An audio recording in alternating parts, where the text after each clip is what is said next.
Hi, this is Hank reporting from Kyiv, and this is my update on Russian-Ukrainian war. Let's see what happened around Ukraine in the last 24 hours. New drone technology in action?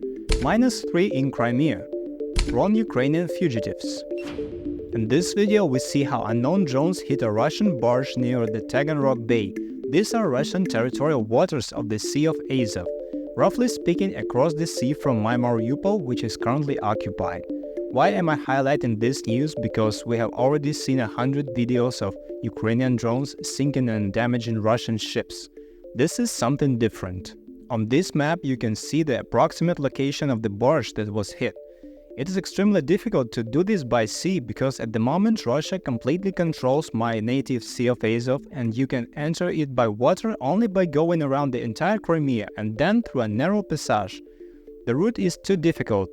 There would be simply not enough fuel. From the land territory controlled by Ukraine, approximately 140 kilometers to the impact site.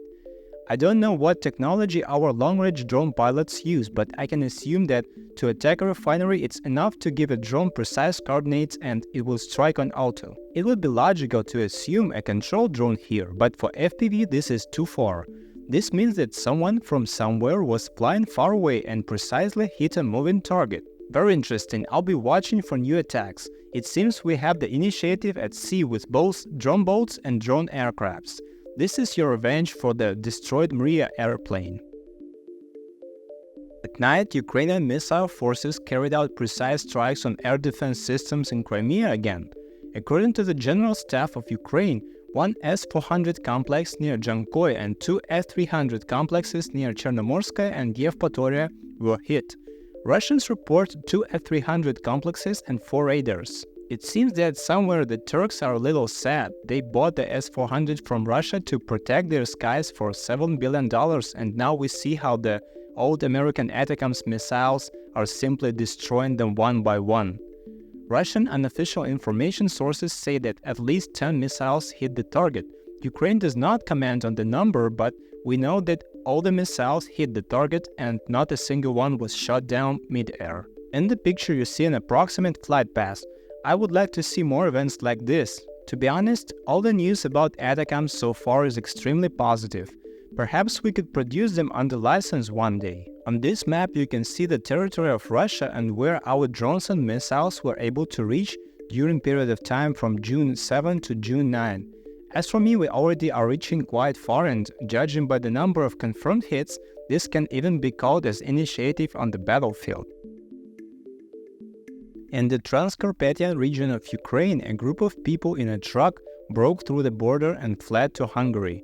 As local deputy and journalist Vitaly Glagola writes, it was recorded on video cameras that a Gaz-66 truck was moving across the field in the direction of the border in this area. This is what an abandoned truck looks like on Hungarian territory, and the Hungarian police detained 32 people for illegally crossing the state border and violating the visa regime. I understand that many people are afraid of war, afraid of serving in the army, but this is the wrong path. In this way they spoil the reputation of Ukrainians abroad, and in general, don't you really want to help your country in this existential struggle? It's strange to me when I see that people who manage to leave can simply do nothing to help their country. Unfortunately, I know such people, but it's important to know that not all Ukrainians are like that.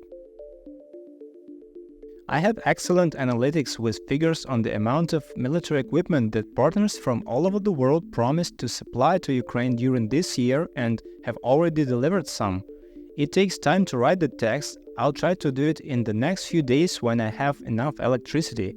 Unfortunately, I have to stay part of the day without light, and I simply don't have time to do all the types of work. Anyway, thanks to all the few people who watched these videos. I hope they are useful for you. This was my update about the Russian-Ukrainian war for day number 837. Take care and see you tomorrow.